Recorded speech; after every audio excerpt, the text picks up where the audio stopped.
Okay, looks like we're live. I'm here with a friend of the channel, friend of me, Dave Zerini, who How are you doing out there, folks? no longer has a YouTube channel. No, no, I don't. I can't like, comment, and subscribe anymore. I know. I went ahead and tweeted this out if you want to retweet it. While you still have a Twitter. Yeah, I know. There we go. Finally showed up. Yeah, I mean, I'm not as bad, but I went through similar shit earlier this week with I just got off of a fucking Facebook ban, and not a day went by and I got banned again.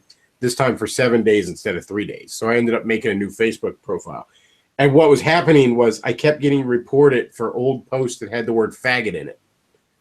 Now, you're not allowed to talk about campfires, I suppose. I guess. But the point is, even if I wanted to be a good little boy and follow their rules, what am I supposed to do? Go through years worth of posts to dig out every time I said faggot and delete it? I'm not going to do that. It's going to take like fucking 4 hours. All right. Well, let's start with what's happened with all of this before we start talking about the principles of censorship, freedom of speech, community guidelines, and so forth. So yesterday, I got a notification that my video "Red Pill Virtue" had been taken down. Now, if you guys go on my Twitter, what's his name? Blazing Noah? He's re-uploaded it, so you can see the video there. I don't believe there's anything offensive in that video. It's talking about being a virtuous person in a morally gray world. Okay? And so that one gets taken down. I'm like, what is this garbage? So I file I contest it. You know, I send them a message saying, like, there's nothing in that video. Put it back up. And then today I wake up to the fact that 2 more videos have been taken down.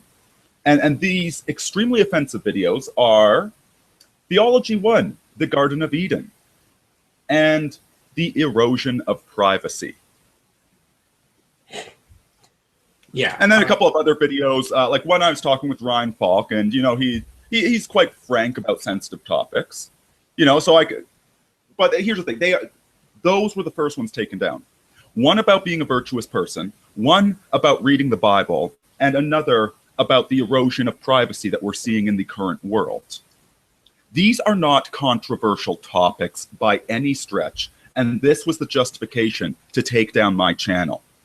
Now, it should be added that I have never had a strike against me in the past. I did have one problem with a video some time ago that was taken down temporarily, and I disputed it, and YouTube actually looked at the video and said, oh, there is nothing problematic with this video whatsoever. And so they put it back up.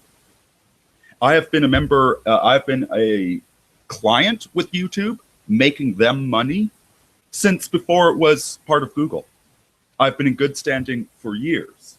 And then one anonymous person goes and flags all of my videos, or maybe it was a group of anonymous people, flag all of my videos, and YouTube just throws me under the bus for the sake of anonymous. What kind of business practice is this? And just to re-emphasize one more time, this is not like I said something that was a little bit blue, that was politically incorrect, that was whatever. This is not the complaint. Okay, because that would at least be an argument. You know, if I posted a video about what we all know the topics you're not allowed to speak about in polite company, you know, that would be an argument. It would be a bad argument, but it would actually be an argument. Whereas these videos, there is nothing questionable in these whatsoever. They adhere to the community standards of YouTube. And like I said, I've been a member in good standing since YouTube began. This is not just a problem that's gone towards political or social or whatever type shit. You know, the Channel Awesome recently has been bitching about the absolute abuse of these flagging systems, the copyright claims, all this shit, and you know, it's pretty much all automated. I ended up going through one where I accused somebody of something. I said I wouldn't go through it again, but it was somebody who got featured in Breitbart. I was reiterating what was in a major news source, but I used a screenshot of his tweet as the cover shot, and he filed a copyright claim. Well, you can't get a hold of anybody in YouTube. So I actually messaged the guy and said, look, if you just take down the claim, I'll take down a video because this ain't fucking worth my time.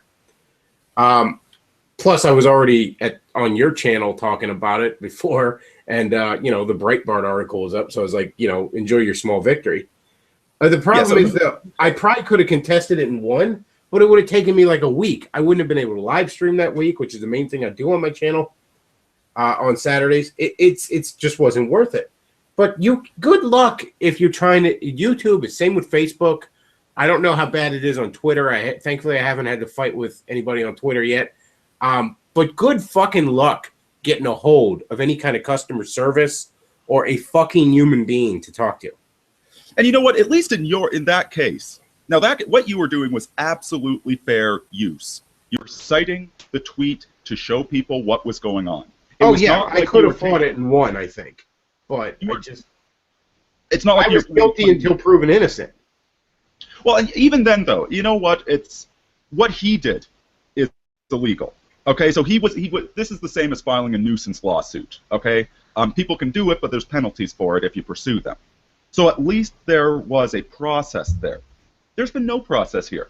Some anon, some complete nobody, flags a bunch of videos that are completely non-controversial, and YouTube just automatically takes me down with no due process whatsoever. Like they take somebody who is a nobody, a complete anonymous, and they trust them rather than somebody that's been playing the game straight, that's been playing it fair from the get-go.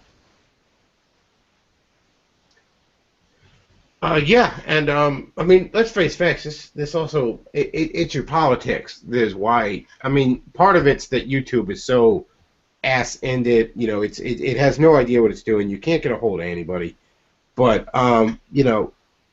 if you don't get your channel back up, it's going to be because of your politics. It's that simple. This is about punishing wrong think. Yeah, anybody on the right, anybody that is a nationalist as opposed to an internationalist. Okay, yes. And not even on the right. Okay, you can be a red Tory. You can believe in even Bernie Sanders. Okay, I mean Bernie Sanders is an idiot. All right, he'll roll over the minute he gets into power. But the people that are supporting him do not want an international banker agenda running their country. Which is why the Democrats are doing everything they can to destroy him, the same way the Republicans are doing everything they can to destroy Trump. It's because these guys support America first. Same thing in Germany. You are seeing left and right groups get together to protest what Merkel is doing to that country, and the mainstream media is completely misreporting on this. There's a sense in which this isn't a free speech issue in that it's private companies. Now, arguably, there isn't really freedom of association. It hasn't been since the Civil Rights Act. But assuming for a moment there is freedom of association, yes, a private company has the right to say, Mark Zuckerberg over at Facebook has the right to say, I don't like your face, back off, you can't be on my site. Fair enough. But there's having the right to do something, and whether or not it actually is right. These sites, these social media sites, YouTube, Twitter, Facebook, I guess fucking Instagram if you use that gay shit, these are all unofficially the public forum now, whether they should be or not, and there's a certain moral responsibility. These terms of services, first of all, they're so vague that they can go after anybody. Facebook has suspended me several times for the use of the word faggot, not even referring actually to homosexuals. Meanwhile, will not suspend a page calling for the assassination of Donald Trump. So, all animals are equal, but some are more equal than others. But the point is, where you should be erring, just morally, is, okay, yeah, don't yell fire in a crowded theater, no threats, no fucking harassment, real harassment, not somebody called me a dirty name one time. No, real fucking stalking and shit like that. Okay, yeah, you limit that shit, but you should be, as much as possible, allowing freedom of expression. Listen, a friend of mine on Facebook, great guy, posted this. I don't want to draw a fire on anybody else, I'm getting flack because I'm over the target. No need to share that with people. But he pointed out Can YouTube, a private business, shut down any channel they want? Sure. Can they do it and claim to be anything other than enemies of free speech and corporate toadies of the ruling political party? No, they can't. You know, But also, if you want to apply rules, I mean, you can't refuse to bake a gay wedding cake anymore. So, I mean, if you're applying this sort of shit across the board, maybe YouTube does have to host your channel. You know, it should be expected that if you have community guidelines, you actually follow those guidelines as the person that made the rules. There's a video I was watching just before this. Somebody else on Facebook linked me to it. Everything That's Wrong with YouTube, Part 2 of 2, the community guidelines by Grade A Under A. And this video is just chock full of flagrant violators of YouTube's terms of service. And we're not talking about like somebody uploaded a video of a fight and it got taken down. Nobody watched it, so it didn't get taken down. We're talking about major, huge YouTubers that are violating not just fair use. Okay, because listen, there are people that do that for very scummy reasons, but that's honestly not an argument I really want to have. For the simple fact that fair use is complicated. You know, I think more often than not, people that get pulled down for fair use are doing it fairly. But then he's talking about people that are flagrantly making death threats, that are flagrantly violating the rules. Nothing happens to them. You know, but I get taken down for talking about the Bible. Channel Awesome gets taken down for who knows why they got taken down. Well, some company didn't like the fact, I don't know, they made fun of the Transformers movie or some shit. You know, oh, you showed too many scenes of the Transformers movie. No, whatever. You know, I mean, hell, as much as I'm a fucking Nintendo nerd, they go after people for fucking video game footage, and it's stupid. You know, these companies need to realize how the fuck the internet works. Exactly. You know what? I'm not going to... Precisely. Now, at least then, with the movies, the video games, you can at least come up with a clear policy. There's even if it's a BS policy, even if it's a very questionable policy, there is one there. And you know what? If YouTube wants to say that there is no discussion of race allowed on YouTube whatsoever, you know what? I can abide by that rule, because it's now a rule, it's now written down, it's now clear. And I'll post on my blog about what a terrible idea that is, and maybe we'll switch to a different streaming service. But this right here, I haven't violated any rules. Somebody just complained about my videos and said that they did. And you know what? If Facebook wants to say that you can't discuss anything that's pro-Republican, they can do that. Write that down. Make that a rule. Hey, Anita Sarkeesian, you're part of the Trust and Safety Council. Shouldn't you be doing something about this? Isn't your job to... oh, wait, I forgot. No, she's busy not making videos. But yeah, yo. Undertow popped in here. You got anything to add? No, I'm just along for the ride, I guess. If I have any blinding insight, I'll let you know. This is just absolutely outrageous because they are violating their own rules. Okay, they are not adhering to their own standards. And again, like, I've been making money for these people. What sort of idiotic business practice is this? It's like sitting in a restaurant that you go to every week, right? And some smelly homeless person wanders in off the street and starts screaming at you, and the restaurant kicks you out. What kind of business practice is that? What knuckleheads are running the company, Google? Like, who do you have in charge? Because it's time to fire a whole bunch of people and start hiring some competence. You know, YouTube's the only one of these damn sites that's ever made any fucking money, too. That's a sad thing. Like, I mean, Twitter has never been able to figure out how to monetize. It's why it's never made any money, and it's hemorrhaging users right now with its, draconian rules. Same with Facebook. I mean, Facebook, the only time it made any money was selling your personal information. YouTube actually managed to make honest bucks. You know, it had fucking ads. And that's how it made goddamn money.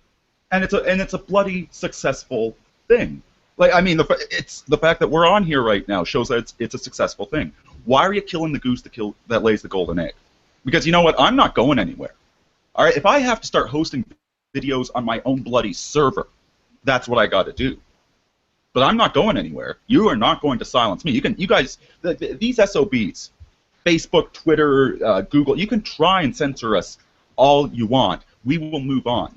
And so I think that's what I'd like to leave people with. It is time to seriously start thinking about switching platforms. You know, I hear that there's some people working on creating open source distributed networks for things like Facebook and Twitter, like replacements of them, where there isn't one centralized hub, where you can't shut down somebody because you don't like what they have to. You can mute them, obviously, and that's the thing. If you don't like what somebody says on the internet, mute them, block them, whatever. You know, like heck, I don't even care about those block lists. They're a little bit immature. But if you want to download, I mean, you're being a pussy, but I could see myself on my rights. You know what? If there was like a people that post porn list on, like, again, you can post frickin' porn on Twitter. You can post whatever vile shit you want on Twitter, but don't you dare criticize Barack Obama. Oh yeah, technically porn is against the rules too, and people do it all the fucking. I see tons of porn accounts, and you know, meanwhile, you know, I couldn't have a troll account for too long without it getting fucking suspended because I called Movie Bob a fat turd. Can't be mean. They're creating all of these safe spaces because they want people dumping their private information. It's getting harder and harder to have privacy on the internet. You need a phone number. It really is. I mean, good Lord. I had a buddy tell me one time, he said something to me, he goes, I just realized the other day, I don't know of any real way to send money to someone without giving them your name and without being skeezy about it. Yeah, aside from Bitcoin. Paying for something off eBay, and he said, like, every time I pay for something, I'm giving somebody my full fucking name. Imagine if every time you went to the fucking store, you had to give somebody you had to show an ID. These SOBs are creating a panopticon. Okay, it's like, listen, it used to be that Google had the do no evil. You know, they tracked you to try and build a profile, but it was an anonymous profile so that they could market stuff to you that you found interesting. I've got no problem with that. Okay, it's like, listen, you know what, the real world, people need money to eat. All right, whether it's Google providing a service with a search engine, yeah, they need money to eat. You know, when I make YouTube videos, I need money to eat. You know, and the same thing with you, Chris. You do these podcasts, you got sponsors because you need money to eat. I've got no problem with that. But what they are doing is creating an absolute panopticon. They want to keep track of all of your personal private information, all of your habits, who your friends are, what your GPS coordinates are, and where you travel. You know what, Twitter, you don't need my phone number. If I want to give you my phone number in case my account gets hacked, that's my choice. But you don't need my phone number. Except they say that they do. Yeah. And so it is serious time. Folks, it's time that we start seriously thinking about switching to open sources. There's Freeze Peach. It's like Freeze a Peach is the Twitter replacement that I've been looking at. I don't know which ones are going to take off. I'm not an early adopter. Yeah, if I knew which ones were going to take off, I'd be investing in them. Yeah. And one other thing to consider as well is, folks, it's financially supporting the people that you like. You know, it's like I would much rather just be on YouTube and earn honest advertising dollars. You know, turn off that pesky ad block. You know, and listen, when Jordan and I were doing the Sarkeesian effect, if you recall, we had to have a conversation with the CEO of Patreon, and he was looking for any excuse to shut us down because he was getting so much flack for it from the SJWs. He wound up not shutting us down, but he wanted to. If I'd been speaking as bluntly as I am right now when I spoke to him on the phone, I was very charming and polite. But if I'd been speaking bluntly, would have been shut down. This is what they, and this, remind me, Chris, what happened to the Tea Party? Yeah, that they eventually just fizzled that crap out. They infiltrated it, and and the IRS. Oh yeah, well yeah, the IRS shit. But they shut down the Tea Party organizations 3 months before the election. The Tea Party just disappeared overnight because the IRS saying, "Oh, I don't know if you're technically a charity," whatever. These people have absolutely no limits to what they'll do. You know, if they're going to do this, if they're going to screw with like when you screw with somebody's money, when you try and get Eichmann fired from his job at Firefox and succeed, and by the way, he's making a new browser right now. I'm really looking forward to that. I'm not a big fan of Pale Moon, but I use Pale Moon because I refuse to do business with Firefox. You know, they get him fired. When you get somebody fired from their job for something unrelated to their job, you're attacking their ability to eat, to have a home. You know, you are attacking them physically. Don't think that these people will just stop at getting the IRS interested in us and getting our channels shut down and what have you. These people have absolutely no limits to what they'll do. And there's such a psyops element to it. I mean, you can't talk to anybody. You can't appeal it. You don't even know what the hell you're being accused of half the time.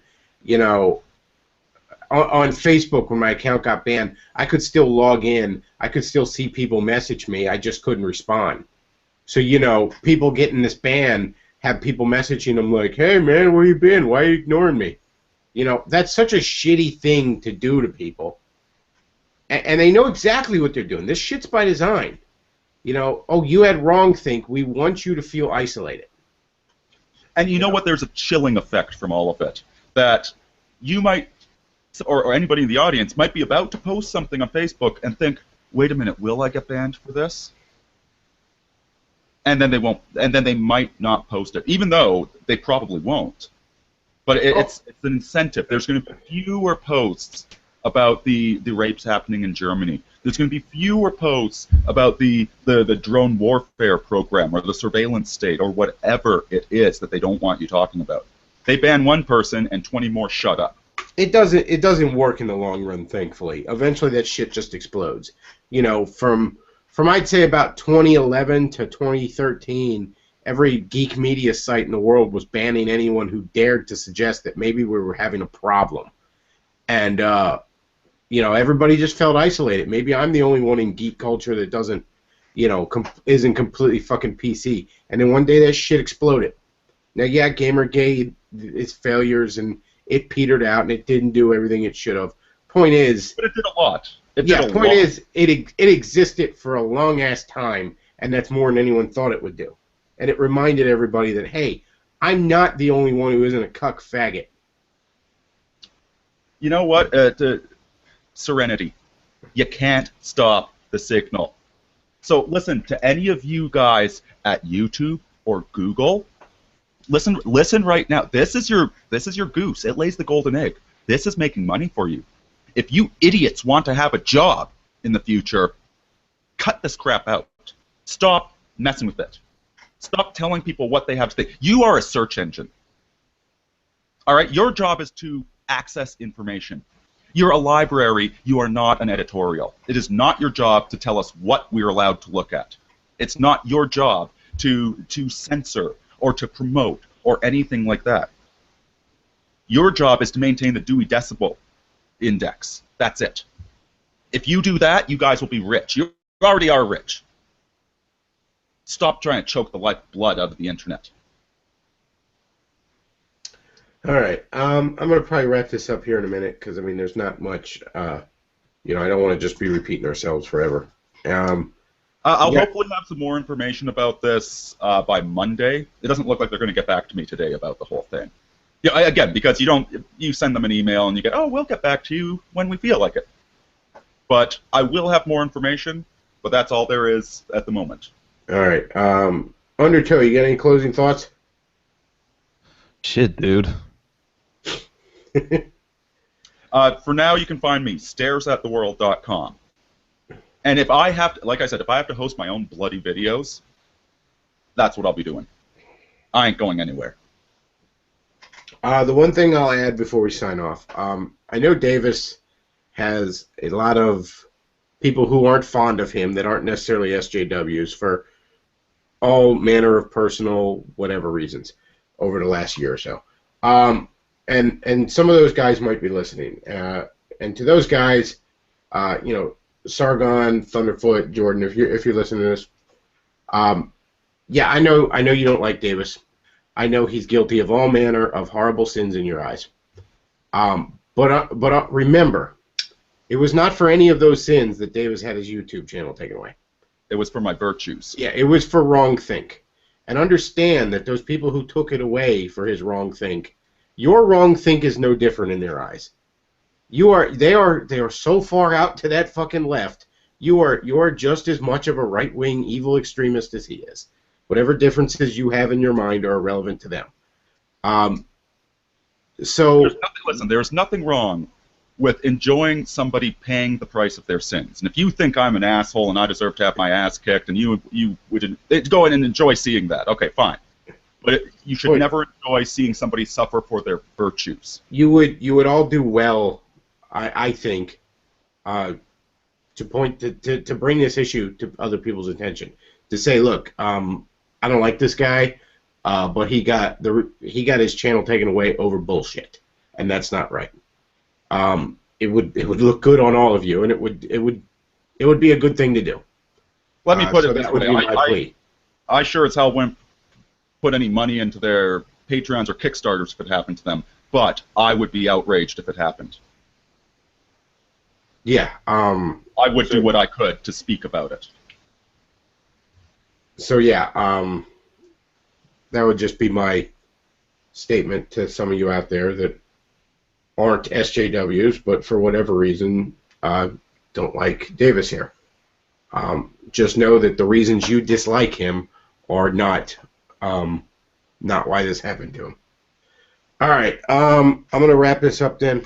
I didn't even want to live stream tonight, but this shit was breaking. I actually got invited on NC Clark's after the debate thing, but I'm like, I'm sorry, I just can't sit through a fucking 12th debate. I can't do it anymore. All right, I mean, you'd think with 12 fucking debates they would at least like mix up the formula, like have them ask each other questions or something. But no, it's just I'm like I can't do this again. I can't fucking. Life's too fucking short. Well, thanks for having me on, brother. Yep. Yes. You're always welcome on here, and you know. Oh, well, I don't know. You might get kicked off of YouTube for having me on. We'll see. No, maybe. I don't. Yeah, maybe. I don't care. And you know, at the end of the day, I make a couple of bucks at this, but it ain't my primary income. You throw me. The internet is a fucking luxury that, while I've grown accustomed to, I can just as easily grow accustomed to not having it. So fucking throw me off. I don't give a fuck. All right, that's all we got for tonight. Vic Loff out.